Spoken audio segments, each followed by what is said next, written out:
Daily current affair series में आपका स्वागत है। आज हम चर्चा करने जा रहे हैं 23 नवंबर 2024 के करंट अफेयर पर। आशा करते हैं आपको हमारी वीडियो प्राप्त हो रही है। अगर नहीं हो रही है तो चैनल को सब्सक्राइब और शेयर जरूर कर लीजिए।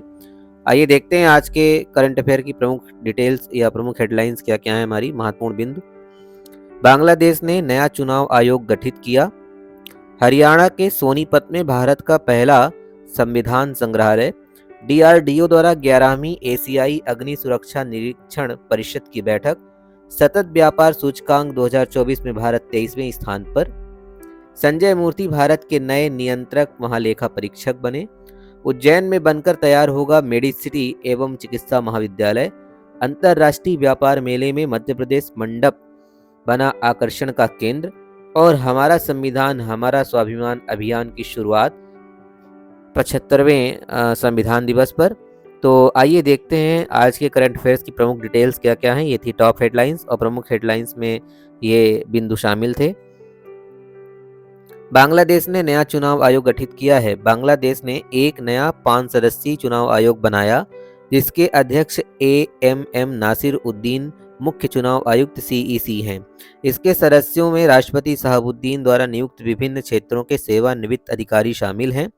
अन्य 4 सदस्यों में मोहम्मद अनराउल इस्लाम सरकार, अबुर रहमानल महजूद, बेगम तहमीदा अहमद और अबुल फजल मोहम्मद सनाउल्लाह शामिल हैं।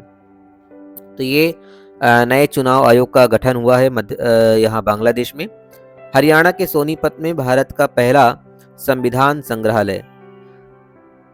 भारत के पहले संविधान संग्रहालय का उद्घाटन हरियाणा के सोनीपत में लोकसभा अध्यक्ष ओम बिरला और अन्य प्रमुख गणमान्य व्यक्तियों द्वारा किया गया। OP जिंदल ग्लोबल यूनिवर्सिटी द्वारा स्थापित इस संग्रहालय में संविधान के कुछ हिस्सों और भारत के लोकतंत्र को आकार देने में इसके महत्व को समर्पित किया गया है। इस पहल का उद्देश्य युवाओं को शिक्षित करना और भारत के संविधान की 75वीं वर्षगांठ का सम्मान करना है। हरियाणा के सोनीपत में यह भारत का पहला संविधान संग्रहालय है जिसमें संविधान से जुड़ी चीजें जो है वो शामिल की गई हैं। DRDO द्वारा 11वीं एशियाई अग्नि सुरक्षा निरीक्षण परिषद की बैठक की गई है। DRDO के अग्नि विस्फोटक एवं पर्यावरण सुरक्षा केंद्र CFEES द्वारा आयोजित 11वीं एशियाई अग्नि सुरक्षा निरीक्षक परिषद AFIC बैठक 21 से 23 नवंबर 2024 को नई दिल्ली में 6 देशों के 21 अंतर्राष्ट्रीय प्रतिनिधियों के साथ हुई है। इस कार्यक्रम में अग्नि सुरक्षा में नवीनतम रुझान पर एक संगोष्ठी और अग्नि सुरक्षा प्रौद्योगिकी में नवाचार पर ध्यान केंद्रित करते हुए एक एशियाई अग्नि सुरक्षा एक्सपो शामिल है। अगला करंट अफेयर हमारा सतत व्यापार सूचकांक 2024 में भारत 23वें स्थान पर है। हिंद्रिश फाउंडेशन और IMD द्वारा लॉन्च की गई सतत सूचकांक रिपोर्ट 2024 में 3 स्तंभों के आधार पर व्यापार स्थिरता में वैश्विक अर्थव्यवस्थाओं पर प्रकाश डाला गया है। आर्थिक विकास, सामाजिक उन्नति, पर्यावरण लचीलापन इसके प्रमुख बिंदु थे। न्यूजीलैंड 100 ने लगातार तीसरे संस्करण के लिए सबसे टिकाऊ व्यापार अर्थव्यवस्था के रूप में अपना स्थान बरकरार रखा है और दूसरे नंबर पर यूनाइटेड किंगडम 97.7 पॉइंट के हिसाब से और तीसरे नंबर पर ऑस्ट्रेलिया 87.4 के हिसाब से तीसरे चरण पर है। तो ये सतत व्यापार सूचकांक 2024 के आंकड़े थे। संजय मूर्ति भारत के नए नियंत्रक महालेखा परीक्षक कैग के निदेशक बने हैं। श्री के संजय मूर्ति भारत के नियंत्रक महालेखा परीक्षक कैग के ये प्रमुख बने हैं। श्री संजय के मूर्ति 1989 बैच के हिमाचल प्रदेश कैडर के एक अनुभवी भारतीय प्रशासनिक सेवा IAS अधिकारी हैं। नियुक्ति से पहले श्री के संजय मूर्ति ने शिक्षा सचिव के रूप में कार्य किया। CAG भारतीय लेखा परीक्षा और लेखा विभाग का प्रमुख होता है। CAG से जुड़े मामलों का प्रबंधन भारतीय लेखा परीक्षा और लेखा सेवा के अधिकारी करते हैं। यह एक महत्वपूर्ण विभाग है। उज्जैन में बनकर तैयार होगा मेडिसिटी एवं चिकित्सा महाविद्यालय। सिंहस्थ के पहले उज्जैन में बनकर तैयार होगा मेडिसिटी एवं चिकित्सा महाविद्यालय।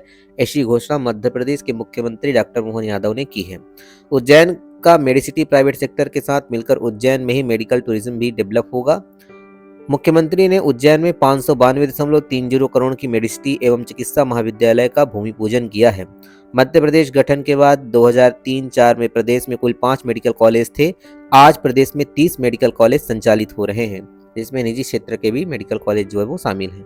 43वें भारतीय अंतर्राष्ट्रीय व्यापार मेले में मध्य प्रदेश मंडप बना आकर्षण का केंद्र। दिल्ली स्थित भारत मंडप में चल रहे 43वें अंतर्राष्ट्रीय व्यापार मेले में मध्य प्रदेश मंडप आकर्षण का केंद्र बना हुआ है। मंडप में मेले की थीम विकसित भारत एट 2047 के अनुरूप प्राचीन सांस्कृतिक एवं कलात्मक धरोहर, विकसित मध्य प्रदेश के विकास और समृद्धि के डिजिटल निरूपण के, पर्यटन गंतव्य, जनजाति एवं लोक कला तथा स्थापत्य कला को मनोहर तरीके से प्रदर्शित किया गया है।